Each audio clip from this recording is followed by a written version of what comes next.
Let's do it. All right. Hi, guys. Daniel Hi. Evans back here again today with my wife and partner, Whitney Evans at Whitney Evans Beauty. Yes. And on the way here today, we were talking about what we were excited to talk about on the podcast today.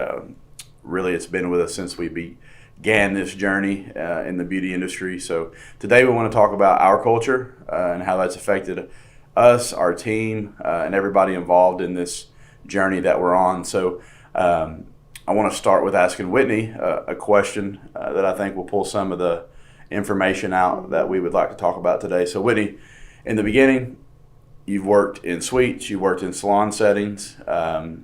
You always had kind of a back of your mind vision, I guess you would say, that you would like to build a team or build a culture a little bit. It was kind of a dream, but then it was like, do I really want to? Because places I had worked in the past did have some drama and things. So if I did want to do it, and then when I finally decided to do it, I was like, okay.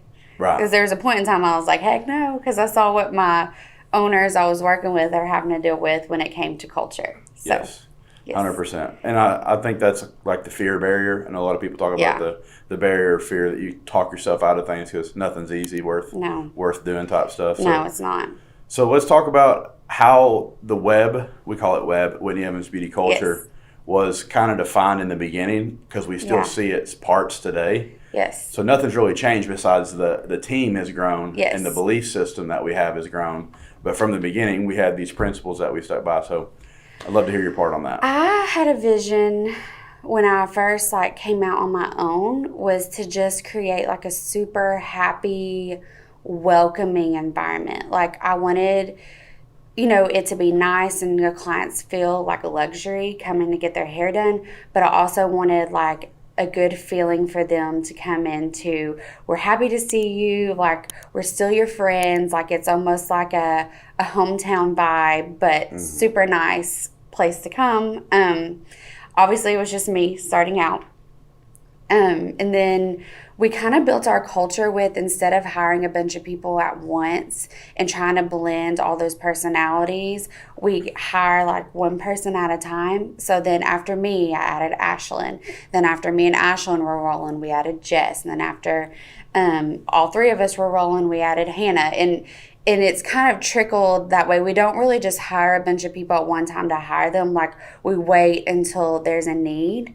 And until the person that was hired before them is settled, a part of the team, a part of the culture, so we can keep that friendship and like team really strong before we just automatically add a new person. It's like adding people to your family. If you all of a sudden added 3 people to your family and then you try to like live in a house together, that might be hard versus just like doing it one at a time, 100%. Building it slowly.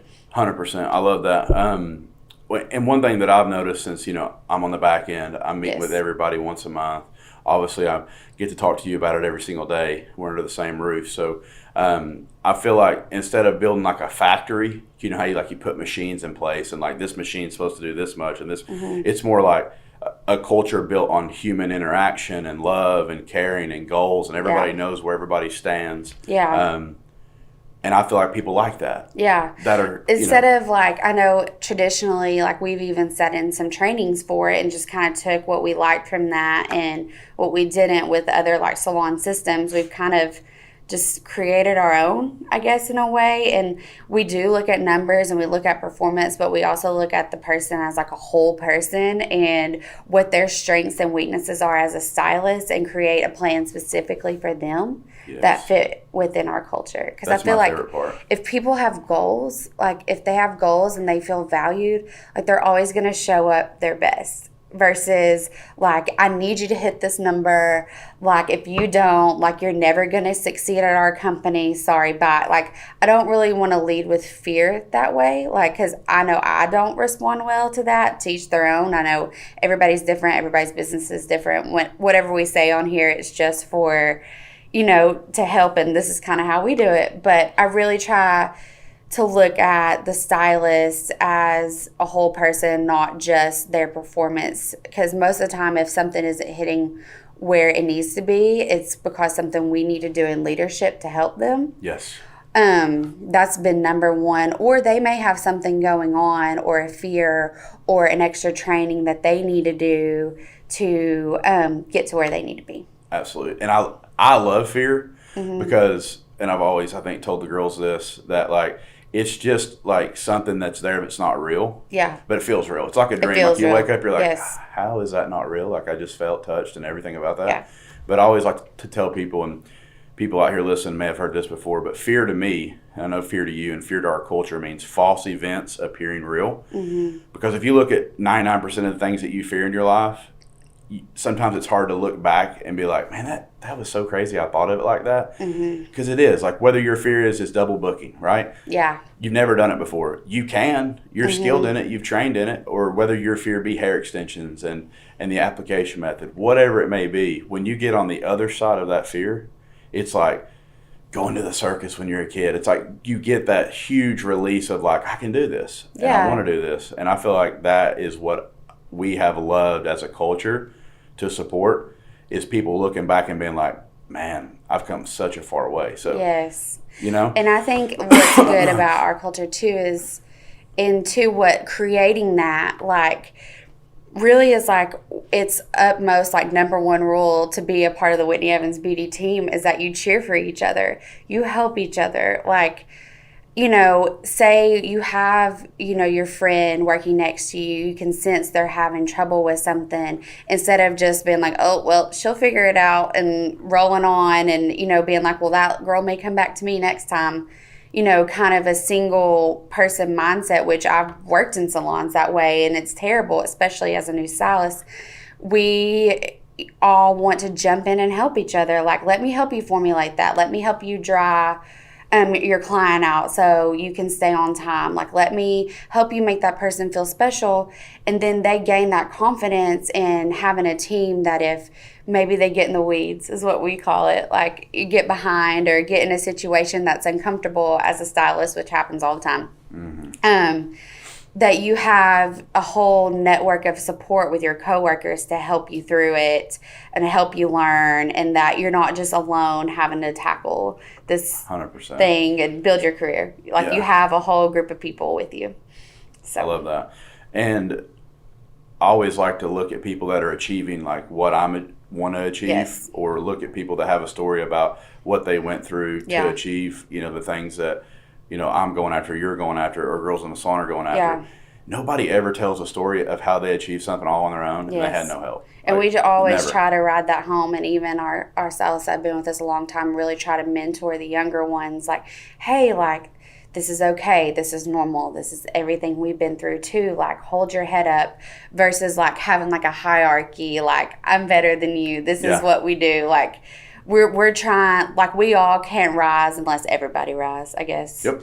So one thing that I want to talk about, I think, because I know that a lot of stylists are watching this, or upcoming stylists are watching this, and they're probably wondering, like, what's it look like to get hired in at Whitney Evans Beauty? So talk about kind of how they come in. Obviously, they're an associate, but let's talk about, like, what they get to do day one when they start, after they get their license. Okay, well, let's start from the hiring process, I guess. I feel like we've been really lucky. Like, number one thing that has blessed our business and has blessed our culture is having a kind of a partnership with Tennessee School of Beauty, or if you're a salon owner listening to this, like really creating good bonds with a local beauty school, because we kind of know what we're getting before that person interviews. Like, we talk to their teachers, we talk to the school, we know what kind of student they are. So if all that checks out, we bring them in, and then we do shadow days as a part of our interview process.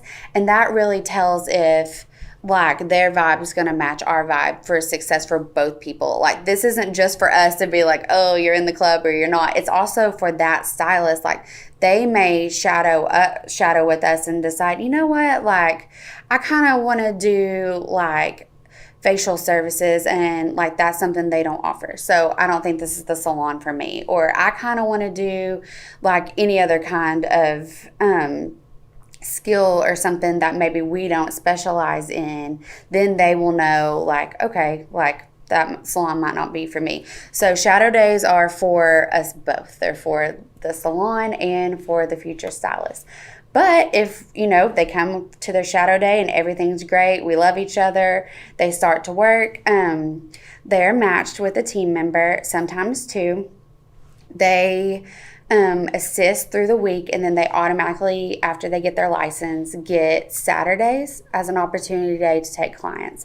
This is different from some other salons. Usually they make you wait like 6 months to a year before you get your day on the floor. But I feel strongly, if you've been in beauty school, you probably have friends and family that you've been doing their hair. I don't want you to have to wait to build those skills with your clients. I feel like you shouldn't lose them for a year. Yeah. It's kind of a crazy observation. I mean, yes, we love having you an associate, and I love having an associate, but the goal for the associate is for them to be a strong stylist. So the minute that they're hitting those goals and they're really good with their clients, I want them to be doing hair. I want them to be doing their own clients. Well, it builds confidence. What builds confidence the most as a stylist is to do things and feel reward for that. So a year in beauty school is pretty long time, right? Yeah. In the grand scheme of how. And then so it's good to just kind of have that week to learn and to be mentored, and then you have that Saturday to have your time to shine. Oh, yeah.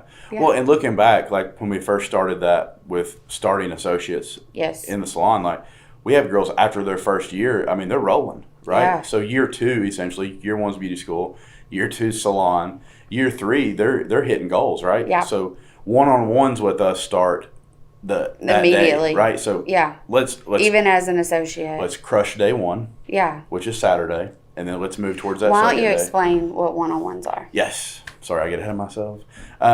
So one-on-ones, which are actually 2-on-1s, sometimes 2-on-2s. Private meetings. We probably need to call them goal meetings or something, because I don't even know why we started calling them that. We were just so excited about doing it, we just led with it. So one-on-ones are when you come in, you have 15 to 20, 30 minutes, depending on obviously the goals that we're talking about and how long you've been doing hair and what you're trying to get through, whether it be double booking or whether it be adding a service type or whatever.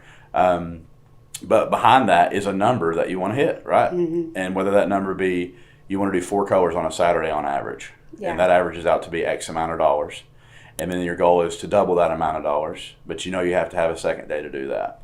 So the most exciting part is obviously hitting that goal, but then realizing that you have 4 more days in the work week, and you've already started kind of hitting goals with that first day, and then moving towards those other days to step into a full-time stylist. So examples, I remember one girl came in and sat down and talked to us and said, listen, I want to buy a house, and I don't want to just buy any house. I want to buy something that I'm inspired to be in. I want to design it. I want to put furniture in it that I like, all that good stuff. A year later, she bought a house, which is a huge feat for somebody that's not even in their early 20s. Yeah, 22, 23 years old. And that's just the first step. But we covered the plan and strategy, how to do that inside that meeting. Yeah. And then we literally just chipped away at the numbers that we had to hit. And from there, it's fun because one of the best quotes I've ever heard is, if the why is big enough, the how will take care of itself. Mm-hmm. So in challenging days... Powerful. Right? Yeah. Challenging days. When you I feel like what's been good with our stylists is that having a physical something to work towards versus just a number. Yeah. And I think that's numbers aren't fun. No. Old school sales tag, make 100 calls and do whatever. What's inspiring about that? If you're a computer, it's fun and your brain only operates in 1s and 2s. But this is about lifestyle. It's about freedom. Yes. And freedom isn't being able to, it's everything. It's what you consider freedom in your life. Is freedom taking your dad to go on a trip somewhere? Is it taking your mom to do something? Or is it taking 3 of your best friends to go do something? Money's a tool that allows you to do that. And being behind the chair and being skilled and passionate about what you're doing with hair and makeup and people is a great tool to get that. So that's my favorite thing. So we'll call it, I think we need to turn it into goal meetings or freedom meetings or let's crush it. We might change the name after talking I like to it. this. You heard it first. Yes. Right here on Absolutely. Freedom Salon Podcast and Beauty and Style Network. We can't wait to come out with some more stuff on that. Our girls are going to be so excited. Yeah. The question would be, when we're hiring and when we're bringing someone into the salon and they're going to be an associate coming into the salon, they're going to have a day on the floor. What are some characteristics that we look for that really help us shorten that process of choosing that person and know that they're a great fit? I would say a positive attitude. I say 1000% I can teach hair skills all day long. I can't teach attitude. So a positive attitude, someone that's willing to learn, someone that wants to go the extra mile, that they just don't like do what's expected of them. They go further, and we usually can see that on a shadow day if they're asking questions, if they want to help even other stylists, say if the stylist they're shadowing has a break.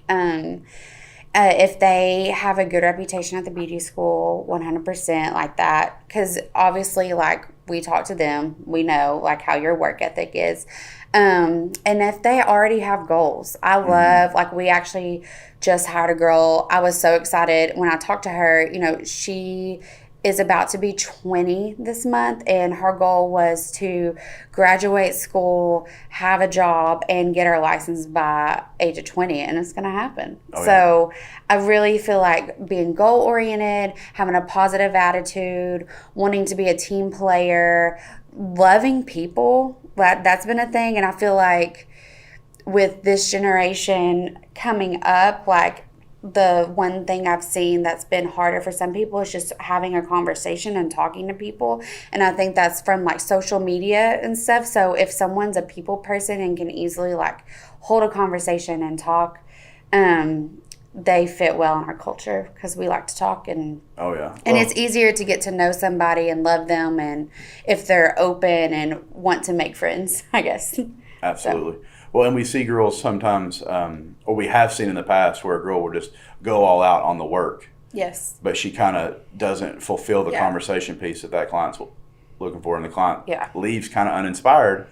So it's hair and making the people conversation feel good. Like, if their like number one goal to join the beauty industry is how they make people feel, then that is like, that's a key thing I'm always listening for. Everything. Because I know when I go, especially in a setting, because they don't know each other sometimes, it's a first time client, like, that's a big leap for someone to come sit in a chair with someone for a couple hours that they don't know. So making them feel welcome at home, essentially. They're not sitting on your couch in your living room, but they kind of are. They're sitting in your chair with you and your family and your team.